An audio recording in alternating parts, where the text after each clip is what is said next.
ஒரு வாலிப மகன் பக்கத்துல நான் அமர்ந்திருந்தேன். அப்போ வந்து திருவிருந்து நான் எடுத்துட்டு வந்துட்டு, தம்பி நீ திருவிருந்து எடுக்கலையா அப்படின்னு சொல்லி கேட்டேன். அப்ப நான் சொன்னேன், திருவிருந்து ரொம்ப முக்கியம், நம்ம எடுக்கணும் அப்படின்னு சொல்லி சொன்னேன். அப்ப அவன் சொன்னா, எடுப்பேன் ஆனா அப்படின்னா நான் நினைச்சேன், ஒரு வேளை திருவிருந்துனா நான் ஜெபிக்காம வந்துட்டேன், இப்படி ஏதோ ஒரு பதில் சொல்ல போறேன்ட்டு. அப்ப ஏன் எடுக்கல அப்படின்னு சொல்லி கேட்டேன். எனக்கு வந்து சாதாரணமா வந்து பாத்தீங்கன்னா கிரேப் ஜூஸ் பிடிக்காது. ஸோ மேங்கோ அந்த மாதிரி ஏதாவது கொடுத்தாங்கன்னு வச்சுக்கோங்களேன், எடுத்துருவேன். அதனால தான் நான் எடுக்கலன்னு சொல்லி சொன்னேன். பாருங்க, இன்னைக்கு அவன் திடப்படுதல் படித்து இருக்கிறான்.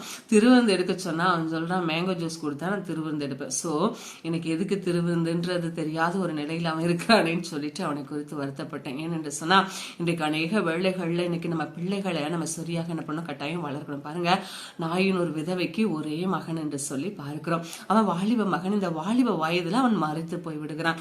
ஒரு விதவை தாயினுடைய வேக்கம் எப்படி இருந்திருக்கும்ல.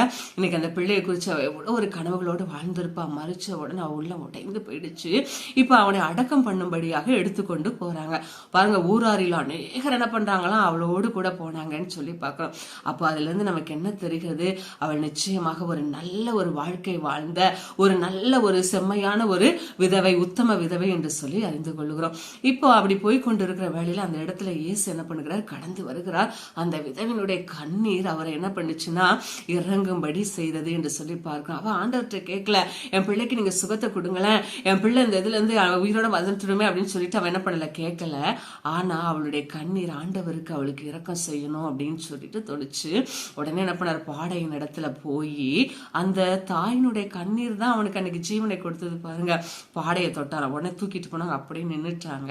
இப்ப என்ன பண்ண, வாலிபனை எழுந்துருன்னு சொல்லிட்டு அவனுக்கு அந்த இடத்துல ஜீவனை கொடுத்தாரு. இதுக்கப்புறம் தான் காரியம் இருக்குது. என்னன்னா, இவன் அந்த பாடையில என்ன பண்ணிட்டான், எழும்பி உட்கார்ந்து அவன் பேச தொடங்கிட்டான். எல்லாரும் பாக்குறாங்க, அவன் பாட்டுக்கு பேசிக்கிட்டே இருக்கிறான். இதுல என்ன அப்படின்னு சொல்லி நீங்க யோசிக்கலாம். பாருங்க, அவன் உட்கார்ந்து இருக்கிறது பாடை. இப்ப சுற்றி பார்த்தோன்னா வெகு திரளான கூட்டம். சோ அவனுக்கு தெரியும், நான் செத்து போயிட்டேன், இப்ப என்ன அடக்கம் பண்றதுக்காக கொண்டு போயிருக்கிறாங்க. இடையில் என் வாழ்க்கையில் என்ன பண்ணிருக்குது, ஏதோ ஒன்று நடந்திருக்குது.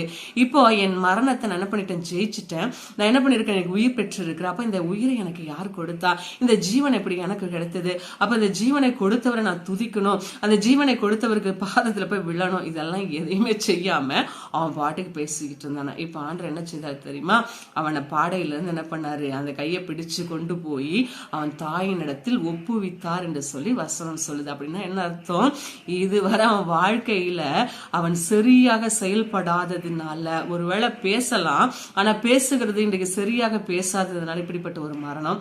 இனியும் அவன் வாழ்க்கையில நிறைவை அவன் காணணும்னு சொன்னா நீதான் பொறுப்பு அப்படின்னு சொல்லிட்டு அவன் கரத்துல ஒப்பு காத்தார். அதனால இன்றைக்கு நம்முடைய பிள்ளைகளுக்கு